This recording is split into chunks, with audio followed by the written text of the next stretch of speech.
All right, welcome to another episode of Comics and Sweet Tea. Man, the channel has just been growing. I can't thank you guys enough. Just ask that you continue to share and help us get the word out there. We've had some really great guests. So thankful for each of and every one of them for, just donating their time to me, to having to put up with me for an hour or so. So anyway, guys, few things. Just finished up with the Kickstarter.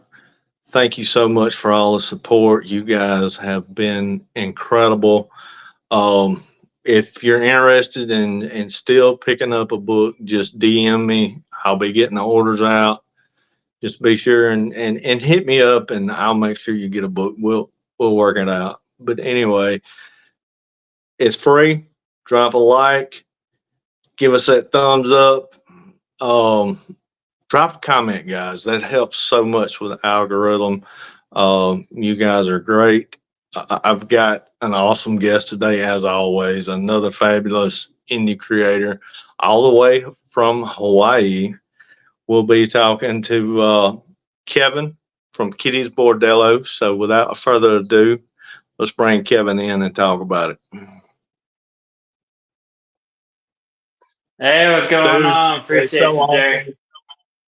So awesome to finally have you on, Kevin.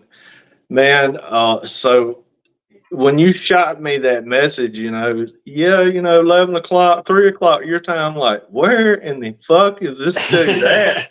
And then you sent me, oh, I'm a bartender in Hawaii. And I was like, holy shit, that's so fucking awesome, man.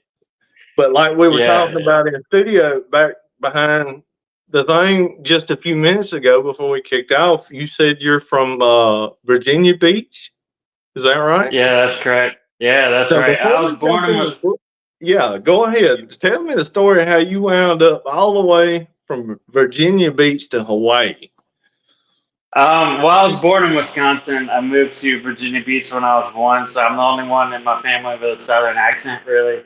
Um, so that, yeah, yeah. But I kind of been a traveler ever since I was in my mid 20s. Like I was in punk bands traveling around the East Coast here and there, not full time. Um, and I just always had like a little. I had to keep moving, so I moved out to San Diego. I was there for a while. I met my lady, and I started working at a hospital. And she during the pandemic, it was pretty rough. And she was like, Oh, "Hey, how do you good feel about man. moving?" Yeah, she was like, "Hey, how do you feel about moving to a remote island in Hawaii?" I was like, "Sign me up, man. That sounds perfect." So yeah, we've been out here coming up on 3 years now, and Oh it's wow. pretty awesome, pretty nice. But we're probably moving to Texas here in like about a year or two. So Okay. it'll be good to get back to the South and get some good sweet tea again. That's right. Yeah, we were talking just a few minutes ago. He said he hadn't had a decent glass of sweet tea since he left the South. So go figure, man. That's true. Nobody makes That's sweet true, tea man. like the South. That's true. I need to get a glass pitcher and make my own sun tea or something because There man, you I'm fixing for it. go. So tell me something, Kevin. Tell me, let's jump into Kitty's Bordello, man. Where did it come from? How long have you been working on this? And I know all the viewers want to know, where did this come from, man? So I just came upon the story pretty haphazardly. I was just looking on Wikipedia, and this is a true story about a brothel in Berlin before and during World War II. Oh, So completely true story. It's crazy. The Nazis take over a brothel. They put microphones in the walls, and they basically spy on their own people. They spy on their comrades, and right. yeah, man, the basically what it turns into the situations after that's pretty incredible.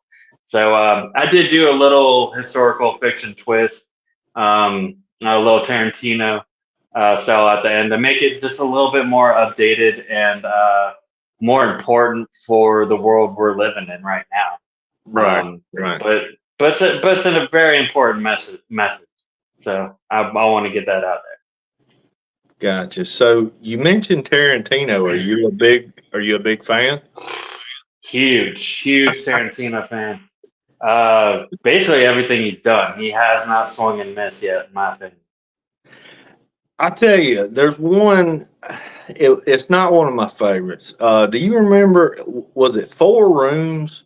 I want to say that was his Yeah, follow up to Pulp Fiction, if I remember right.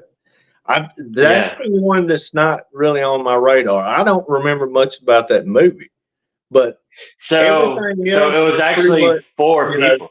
yeah. So he was just a part of that one. He like curated it. So each Okay, room was a different writer and director. So okay, it okay. hasn't yeah. It's not a normal Quentin Tarantino movie because he only wrote and directed the last room, the last segment. Everything else is other directors. He was just trying to use his popularity to blow up other people, and pretty awesome that he did that. Yeah, really. It really is. So I'm gonna ask this. He's talking about his last movie. Do you think he's full of shit, or do you think this is Mm. actually it, man? I do think it's gonna be his last movie. I do. Oh, He's he's he's that guy. He wants to go out with a bang, and I kind of respect that. It's cool. oh yeah, I Not everybody completely wants to respect it. be yeah. Not everybody wants to be Martin Scorsese and go on forever. Still Right. making movies in their 80s. He wants to enjoy his life. He's got a young child now, and he wants to enjoy the rest of his life. I get it. Um, but his filmography is gonna last on forever. Like Oh seriously, God, yeah. name another person with that that hasn't nailed it out of the park every single time. In my opinion. I can't think of one. I'm telling you, I love his work too. Reservoir Dogs. I remember being a young teenager and seeing that movie for the very first time, and it just fucking blew me away, man. I mean, it's Yeah, all in one room, basically, and I mean, it's just a character piece, but oh my God, what a fucking movie! yeah. He's a writer, man, first and foremost, and he does it to perfection. So it's someone definitely to be inspired by and emulate slightly. Right. And I tell you, Pulp Fiction, I'm gonna go ahead and say it. That's probably my favorite.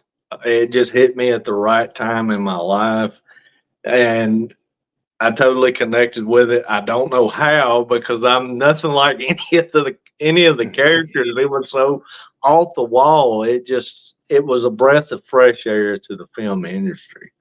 So For sure. I'm gonna go ahead and ask, what's your favorite? Hmm. He's got so many. I love Inglorious Bastards. I wore that one out. I love Django. I wore that one out. Um, I really like his newer set of movies, probably because I haven't seen them as many times. But Once Upon a Time in Hollywood is phenomenal. Oh yeah, It's just great. It's from start to ending. Even though it's like over 2.5 hours, probably, it doesn't even seem like that. It's yeah. just the It's storytelling is it's so like high that. level. It's so Yeah, crisp. The flow of his movies are just absolutely incredible. Everything he's done, like you said, is just a banger.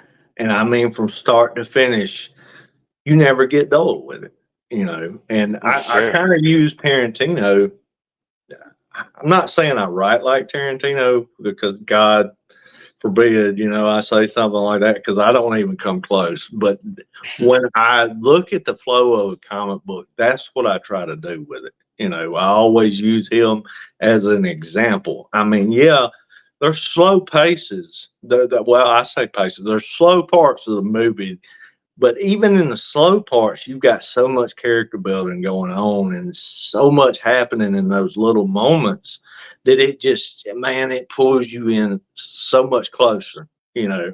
And that's what I try to do with my books. And I use him as the perfect example of a writer, you know. If you Yeah, can do that, what he does with those movies with a comic, hey, the sky's the limit, period. Because, like you said, exactly. he's a storyteller and he's incredible. Agreed, 100%, 100%. Pacing is something that's pretty important. Um, Kitty's Bordello is a slow burn. The first issue builds up. It's nothing but a build up with Right. one character. And that's free on the website kittiesbordello.com right now. It will be changing soon, so read it while it's available digitally. But it's a slow burn, and the second book basically introduces the rest of the cast. So it's a large cast. There's probably about 10 people at least. That's why I have those huge character intros for each character, because Right. I want you to kind of be able to keep up with it and immerse yourself in these different characters and the story that results from it. It's a great. It's very. I'm very proud of this book. Abel Garcia, his artwork is phenomenal. Incredible. It really is. It really captures the story. It really captures the story. And I did a few test pieces with him to make sure he could do historical characters, and he nailed it. So I couldn't be more grateful for Abel. So tell me this, your relationship with him, do you use more of the Marvel method, or are you super descriptive with with your pages, or do y'all kind of bounce back and forth, on pages and kind of co-work on it to kind of to put together the Uh, layout and how you want everything to flow from panel to panel? it's not as much panel to panel. So I basically write screenplays, Gotcha. and I give them the screenplay. So I'm more of a writer. Every once in a while, I'll put in the POV shot because it's essential to the story. Right. But he pretty much takes my script and directs from it. He's the director. So Gotcha. he sets up most of the paneling and things like that. I just give him a script to work from. Yeah, Okay. yeah, but it's a full script. I do write. Kitty's Bordello is 5 books. I Oh, have all of them written, and he's finishing up book 3 right now. oh, wow. Um, So what are your plans for the book? Are you going to Kickstarter? Are you going to go ahead and submit to a publisher? What are your plans for Kitty Bordello? so that's up in the air right now. Trying to figure out an avenue to go. Um, I'm in some talks with some people. I don't want to say too much about it because it is still in the Completely works. understand. Yeah, yeah, Basically, just trying to build my readership right now, and yeah. book 1 is free digitally on the website. But as far as printing and stuff goes, still in developments and in the works. And I think I got something pretty awesome to promote soon. So we'll see though. I don't want to get ahead of myself. Gotcha, gotcha. Don't want to count your chickens before they're hatched. I completely understand, man. That's it. But I tell you what, That's it. you keep mentioning that, and you guys watching right now, go down in that description. We'll have the link to Kevin's website, so you can go right down there. You can hop on the link. It'll take you straight to his website, and you'll be able to jump on and read that first issue and get caught up and kind of see this marvelous story that this man has crafted. So just I wanted to get appreciate that out of the way. Right down here, it'll be down here in the description, guys. You jump on it and enjoy. it. I appreciate that a lot. Thank you. No Yeah, problem. it's an important story, especially with everything going on right now. Right.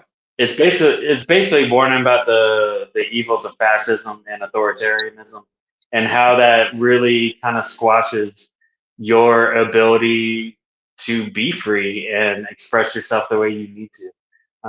So it's a pretty important story, but it's also very entertaining along the way. Um, yeah, yeah. I'm very proud of it. I'm very proud. Well, it's some incredible looking work, man. I can't wait to dive into it. And I apologize, I haven't got all the way through it yet. We were talking before we started the show.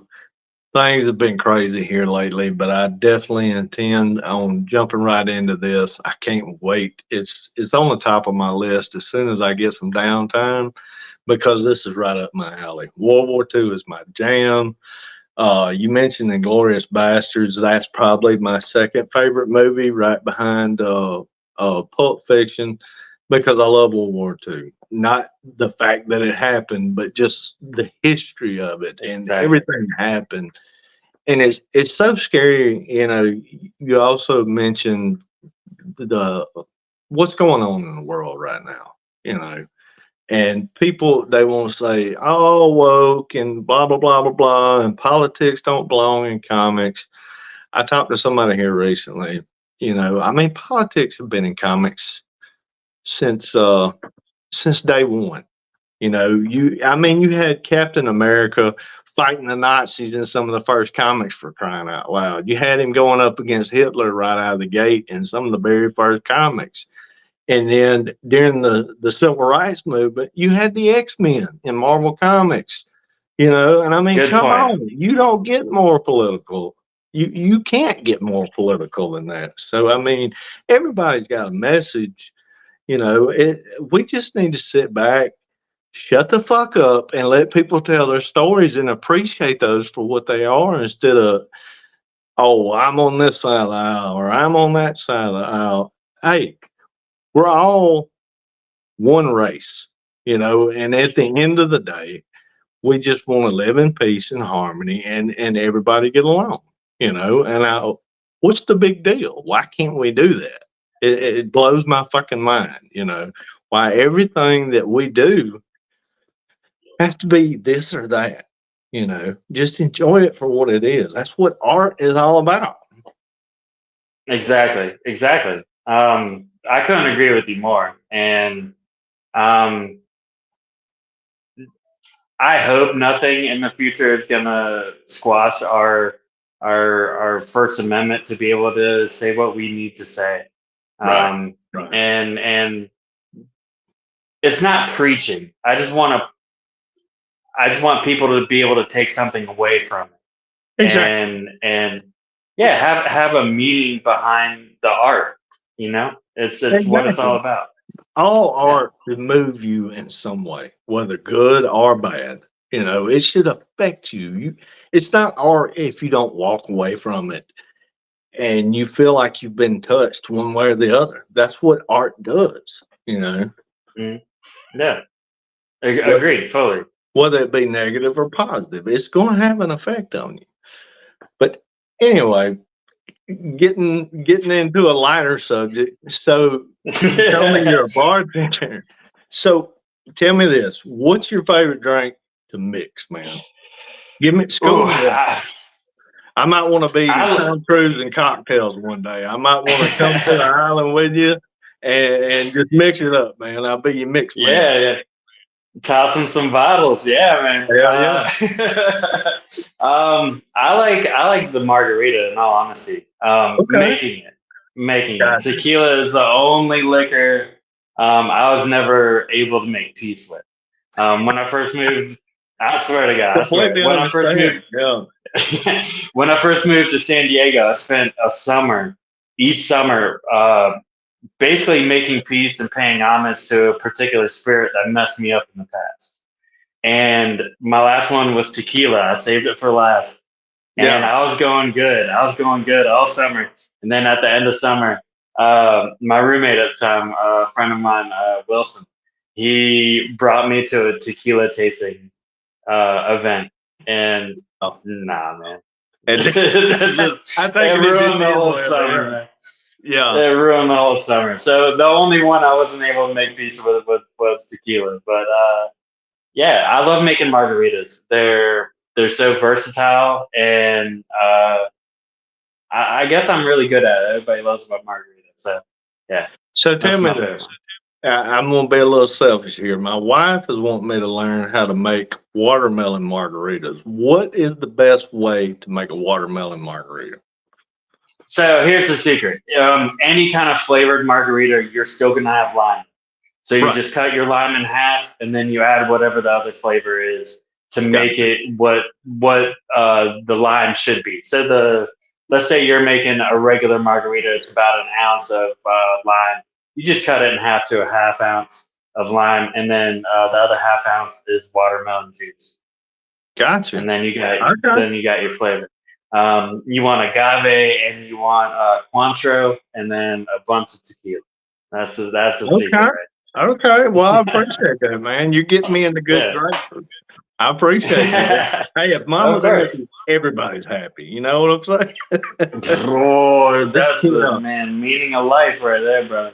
you got that right. So tell me, how long have you been in Hawaii? About 3 years now. Coming up on 3 years. Yeah, really liking it. It's a good spot. Me and my lady are about to go hiking later. Oh, Kind of get out there and enjoy it.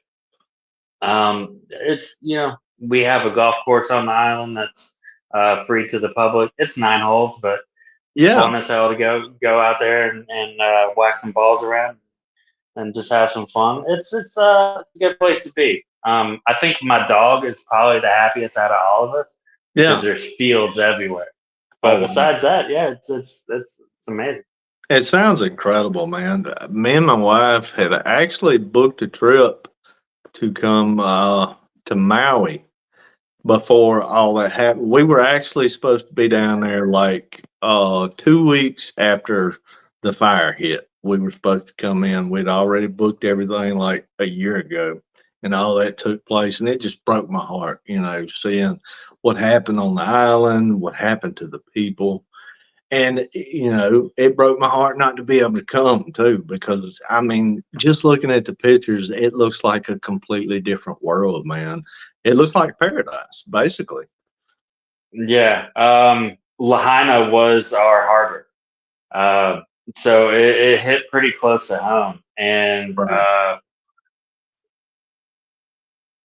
it was just rough. It was rough seeing a lot of my colleagues and friends on the island. They had family over on Maui and were personally affected. Luckily, I wasn't. It didn't hit that close to home for me, but my heart goes out to everybody that did have to Right. deal with this in their own way. It's very very rough times, but on the silver lining note, Maui is definitely bouncing back. That's what I'm Um, hearing. yeah, I've kept checks on it, because my heart went out to those people so much, man. I mean, and yeah. I still plan on coming. So if you're out that way, we might have to get together when I come out that way and just hang out Sounds and shoot awesome. your 9 holes. Go Yeah, hiking yeah, or sounds something. awesome. Yeah, Yeah, yeah. Especially if you come to Maui, man, that'll be super easy for me to come on over there and hang out with that you. Yeah, it'd be great. that would be awesome, man.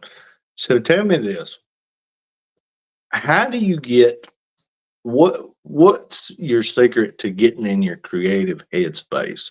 What you use to kind of get you in that writing mode? Is there any special little mantra you got put together to kind of get you in that mode, or you're just always on? This is a very important question, I think, and I don't want to give a jokey answer because you're talking about process. Right. So, and there a lot of up and comers. They need to learn other people's process and figure out what works for them. So this is a very Exactly. important question. Um, I'm not always on. Nobody's always on. Yeah. If you say you're always You're on, you're full of lying. shit. Yeah, Exactly. yeah. Hats off to you, brother. I don't believe you one minute. But anyway, uh, I like because I think consistency is key, but you also need to take advantage of when the spark is fired. Right. So, what initially gets me going is I have a playlist. It's a really long, extensive one right now. It's about 18 hours, and I Oh, just put it on shuffle, and it's yeah. all instrumentals, and it's a range of instrumentals. It's everything from classical. Um, Opera isn't an instrumental, but I don't understand other languages, so the Gotcha. words don't affect the words I'm trying to create. Right. When you're writing, I can't listen to lyrics, man. It just interrupts what I'm trying to create and do. Yeah, I Um, completely get so, it. Yeah, so a lot of heavy metals on there, instrumental heavy metal, a lot of hip hop instrumentals, everything, all spectrums, all ranges of any kind of music you can think of, film scores, just whatever makes you feel a certain way. And when I actually like am working on a specific title, I do make a playlist, and that playlist will have lyrics, and that'll kind of, as soon as I listen to that playlist, it'll throw me into the vision I'm trying to create. Um, so Kitty's Bordello was mostly Chopin, classical music.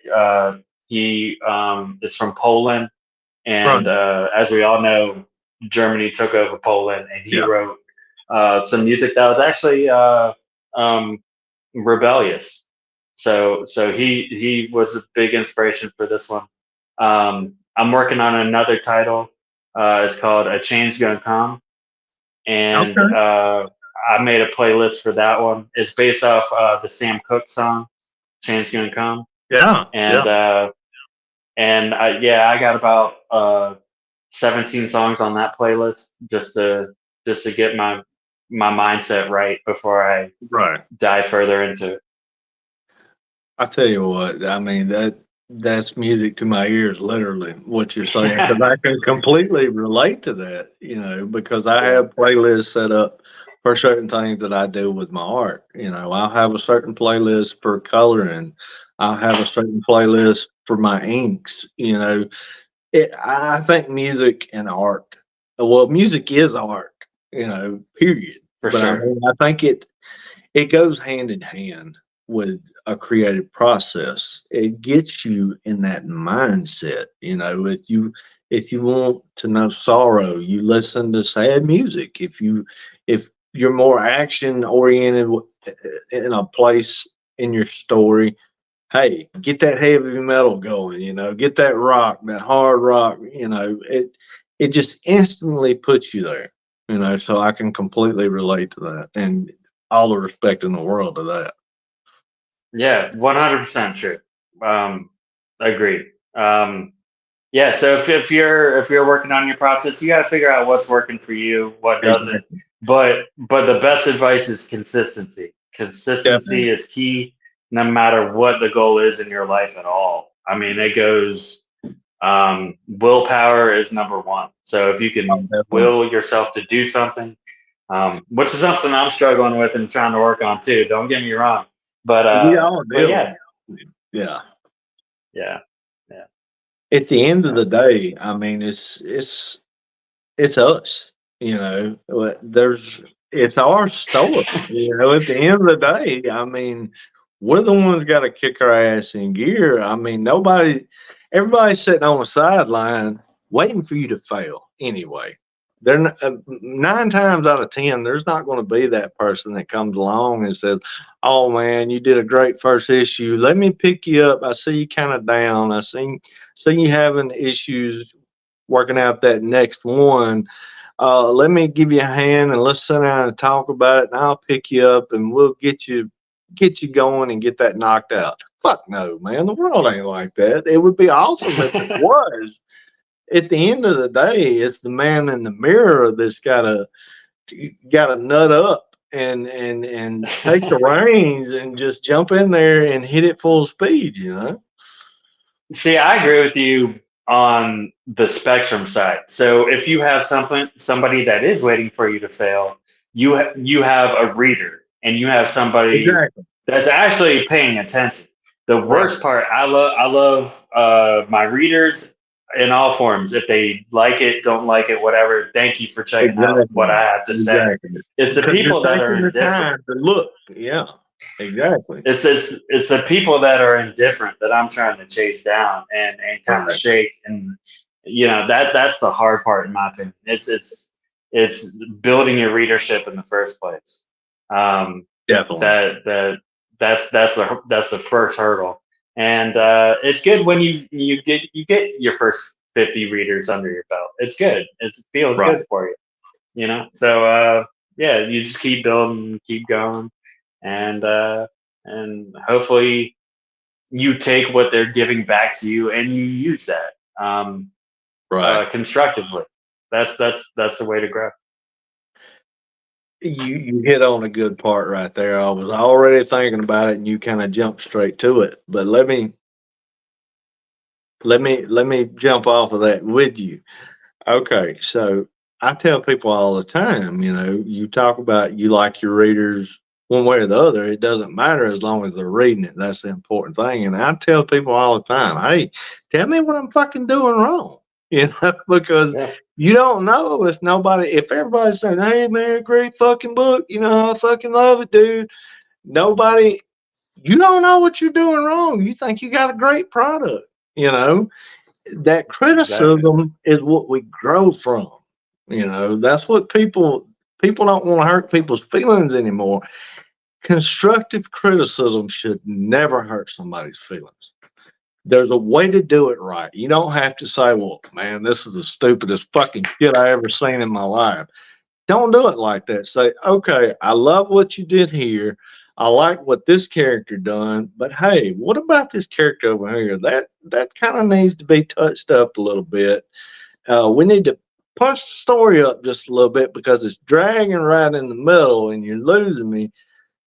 Do that constructive criticism. That's That's it. anytime somebody asks me about a project, they send me something. I always try to be positive first.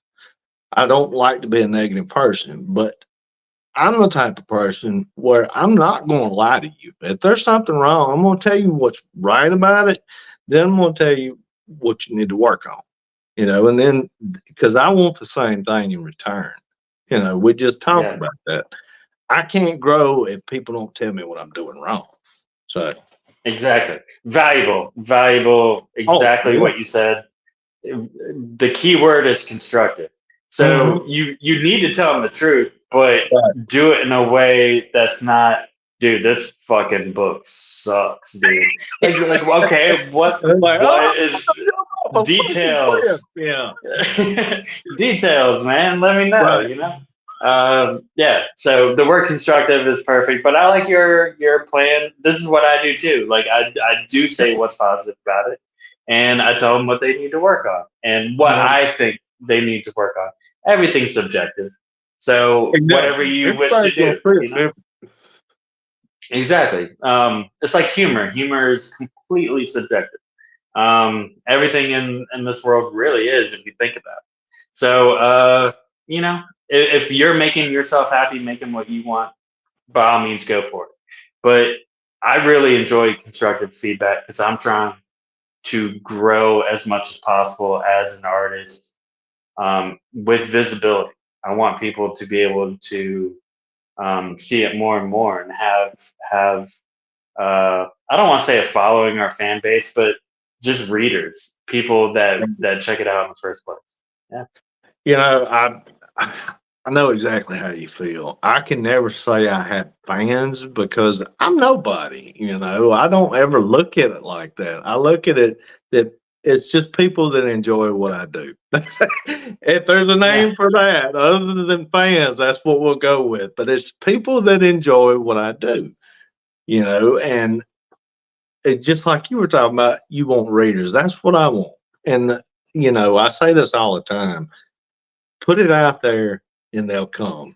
And you've already jumped that first hurdle. You've got it out there. You're putting it out there any way you know how for people. You've done the work, you know, and you're putting it in out there where they can see it, and your following can grow.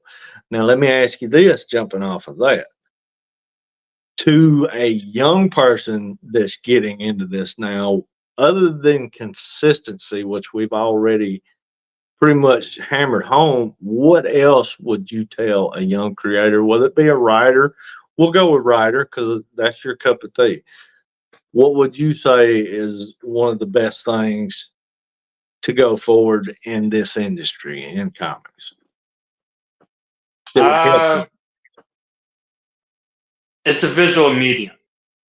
Right. Um, I would research as much as possible what other professionals are doing And if you're really serious about it, try holding yourself up to that caliber. And it's hard. It's hard. Where is it? If you're a writer and you want to grow as a writer, here's the book for you. I'm It's gonna have to check about, that out. Yeah. it's a good one. It's meant for screenplay writers. It's meant for film writers, but it's a visual medium, so it goes over. Exactly. It Um, works because it is a it's medium. crossover. Yeah. Exactly, it's crossover. So everything that they say in there is applicable to comic book writing, graphic novel writing, whatever you want to name it or call it. Doesn't really Right. It's matter. It's all all in the sequential same art. bed. Yeah. Yeah, but Sid Field screenplay, check that one out. Read. One of the best pieces of advice I got as a writer is you're only this. Alan Moore said this. I was taking one of his online classes. He said you're only as good of a writer as you are a reader, and I thought that was pretty awesome. If you're a pretty good reader and you take things in, you comprehend everything that's going on, you're way more likely to be able to write it out and see your vision the way it's supposed to. So read a Exactly. lot. Yeah. Definitely. I mean, my daughter, she writes. She bless her heart. She's just one of those that she's probably wrote 20, 25 books. You know how many she's finished? One of them big goose Yeah, eggs. But that's and she Will. reads constantly, but I tell her all the time, she's the main reason that I finished my book. She helped me get that punched out. And I told her a while back, I said, "What are you waiting for?"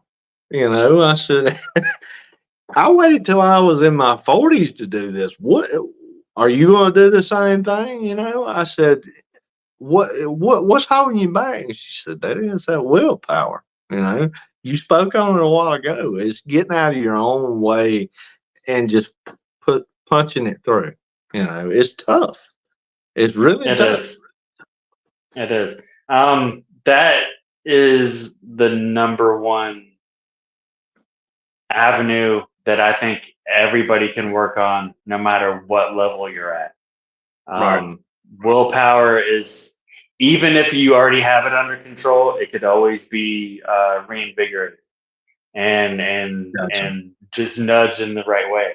Let's say you set a goal to quit drinking soda pops every day, and you quit Right. drinking soda pops. You a whole year not drinking soda pops. What's next? What else Yeah. is something that's affecting you negatively that you feel is affecting you negatively that you want to conquer? Boom, do it next year. Whatever your time frame is, just keep growing and working on that willpower and being able to harness it. And it crosses over in every avenue of your life. So if you want to be a writer, at least write a paragraph every day and see where it takes you. Sometimes you'll sit down longer and you'll write more. Sometimes what you write will be horrible and you'll throw it in the trash. Do it. Right.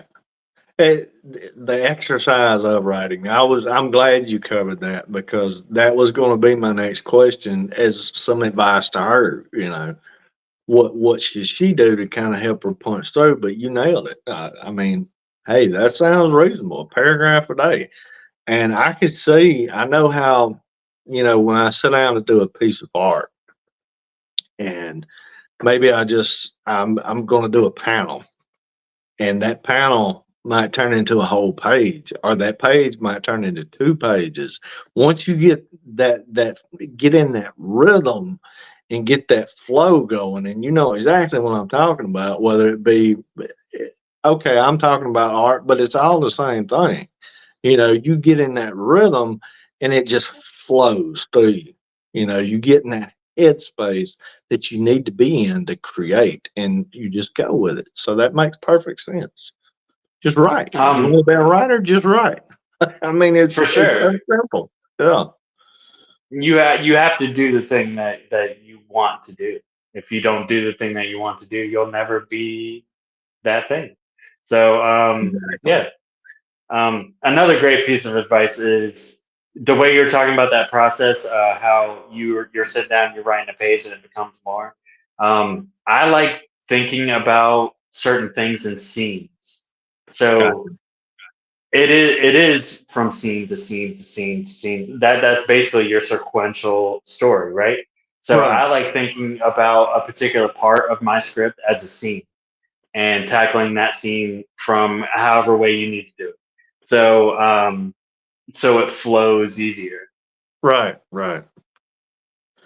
So tell me this.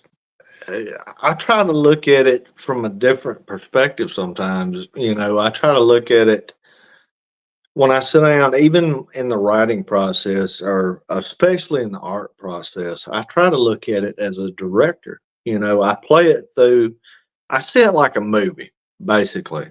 You know, you were talking about do it scene by scene, and it's weird how my mind works. I'll get stuck. I'll see the shot in my head. I know exactly what I want. You know what I'm saying? Mm, But I try sometimes to come at it from a different way, and in my head, I kind of turn the camera. You know what I'm saying? mm. Well, let's skew it a little bit. Let's see what it looks like from this perspective. Because that's that's where every artist's style comes from. They see things completely different. We all see things completely different. Like you said a while ago, everything is subjective. So I think what makes art interesting is you don't want to look like everybody else. You don't want to look from the same angle as everybody else. You want to hit it from a different perspective that most people might not ever look at, and that's what I gravitate to when I'm looking at a comic book or looking at art in general. I want a different perspective, something that I don't see all the time. That's what draws my eye, you know. Agreed, fully. So, like I said, I don't really direct the pages too much. Sometimes I'll put a particular point of view in it, just because this Right. is important to the story. But the way you're saying you have a particular scene like in your head and how Yeah. visually it works, dude, it would be so awesome if I could be an artist. I would love it. I would love it so much. But I don't know how much work I'd be able to get out there because you are writing, you're penciling, you're inking, you're Yeah. coloring. My hat goes off to any solo creators out there. Um, the most respect for you because Frank Miller style, you're going from nothing to pure creation. You don't need Yeah. anybody else's help. But the time restraints, I'm sure it takes a really long time to get all It that does. done. It does, man. Yeah, yeah, yeah, It's great. and complete respect to anybody that does that. That's great. Well, I appreciate that, man. That means a lot. It really does. You mentioned Frank Miller, so I'm gonna ask you. I got a good idea what the answer is gonna be already, but who's your favorite comic writer? Um, Garth Ennis, actually. Really? I Okay, yeah. I love I Garth kind of Ennis. thought Frank, but Garth's kind of in that same wheelhouse with a twist. So that Yeah, completely makes sense. Yeah. he's in my opinion, I think he's the Quentin Tarantino of comics. So I I love agree. Alan Moore. Alan Moore is just way too dense, Yeah. and I love it personally. Can I recreate that and do that? Not even gonna Not try. as well as it. Exact. Not as well as I'd like. Yeah, yeah. So I mean, there's little bits of him sprinkled in what I'm trying to do. You have to be a Yeah, collection of who your influences are. You can't just straight exactly. rip You off one really are. person. But Preacher blew me away when I first read Definitely. Preacher, and I didn't. So my style is more movie like. I like short, long form stories, if that makes sense. I like it Yeah. being capped Complete. at a point Yeah. and tidy it up and wrap everything up, and that is the story. Like I want the story to have a finite ending. So I like movies, comic books that are essentially movies, if that makes sense. Like Yeah, it Kitty's makes Bordello is complete five sense. books. Yeah. Yeah, yeah. So I didn't even read past volume. 4 or 5 in Preacher. I know there's probably 4 or 5 left. But it was just such a good that beginning. I didn't want to ruin. So that's probably my favorite piece of work out there. I love Frank Miller though. I love 300. I love all this stuff. Love Sin City. Sin City is just It's mind it just blowing. blows you away. Yeah. But again, I don't. That one goes on and on forever too. And I just lose interest. It took me how long? I think it was 2018 when I finally finished Breaking Bad. And Breaking Bad is like the best TV show ever made ever, with an amazing ending. But it takes a Breaking Bad to keep me into a TV show. Right. Because in my opinion, it just kind of drags, and that interrupts the storytelling. Yeah, you need something that just keeps hitting. I mean, it doesn't have to knock it out of the park every fucking time, but it's got to keep hitting. Yeah, I completely understand that, and that's the way I want my stories to be. It might not knock it out of the fucking park every time, but I'm getting a hit every time I come to bat. You know what I'm saying? That's it. As long as I'm doing that, I'm being consistent, like you were talking about. That's the key to it. That's the key to growing your audience. You don't ever want it to drag, because just like we do with a TV series, if it starts dragging too much, guess what? We quit watching. Exactly. Sons of Anarchy started off hot. By season 3, you're just sick of it. So I don't know. Like that's my goal. I want finite projects. I'm very passionate about subject. I basically say everything I need to say with that subject, then I move on to a different title, a different thing. That's why I have Pizza Party Attestation, because I'm going to be bouncing around from title to title, and I want you to be able to follow. Oh, Pizza Party Attestation. That's the same guy that did Kitty Bordello. I want to check out this new book. I need something that kind of keeps everything in a collection for what I'm trying to create, because it's going to be movie titles essentially. It's going to be a filmography. It's not going to be peanuts. This one guy did this one thing for his career. That's not what I'm looking for my avenue. You want the whole kit and caboodle. You want it all. I completely understand that, man, and nothing but respect for that. I appreciate that. Yeah, thank you. It's I don't know. I think you just run out of shit if you stick with one title your whole life. Like, you just have to run out of shit eventually. And I don't want to make this a chore. I want to make this something that's kind of like my happy place to go to. It's a stress reliever to be able to create and get your ideas out there and heard. So yeah. I tell you, I don't know about you, but if I don't create, I get cranky, man. I mean, I really do. If I don't get time to work on my projects, I get super fucking cranky. Once I get in there, I'm like a kid in a damn candy store. Once I start, whether it be writing, drawing, whatever, it's like I'm 5 years old and I'm eating fudge for the first time. I'm just, oh yeah, this is awesome. It's true. It's as an artist, you need that outlet, or certain emotions just get pent up in you. Right. And it affects your personality and mood. Completely. If not that day, like, if it could go on for weeks, could go on for until you actually sit down and do it. I agree with you fully. Yeah. Well, dude, I hate for this to come to an end, but I don't, like you said, I think we pretty much hit everything. But I tell you what, Kevin, keep me in the loop, man. I want to know what's going on with your stuff. It's such a pleasure to meet you. Thank you so much for your time, dude. I'm gonna do everything I can to help push your book. I love what you're doing. It's awesome to meet you, man. Guys, everything will be down here in the description. Tell everybody where they can follow you at.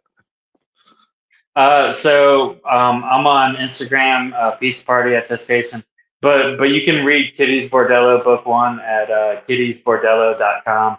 I am going to be updating that website probably here in the next few weeks or a month. So if you're seeing this and you're not able to read book one, just send me a message however you can, either on Instagram, Pizza Party Attestation, or the website, anywhere. Just contact me, sign up for the email list, and I'll send you book one, and we'll take care of you. So I appreciate you a lot. Thank you for having me, Jerry. And Always I a can't pleasure, wait to read Kevin. End of Days. I can't wait to read End of I Days. can't wait So to hear your thoughts on it, man. Like I said, I love that criticism, whether it be good or bad. I want that feedback, So let me know what you think and be sure. brutally honest. That's what I want. But anyway, everything he just said is going to be right down here in the description where you can be lazy and just hit the link and jump straight to the show. So anyway, Kevin, best of luck with Kitty's Bordello, man. Best of luck with all your projects. It was a pleasure, and that's a show, guys. I hope you enjoyed it. Be sure to follow Kevin. Check out all his stuff, and I think you're just going to be blown away. But anyway, that's a wrap. Hit that thumbs up, leave a comment, let us know what you think. You guys have a great one.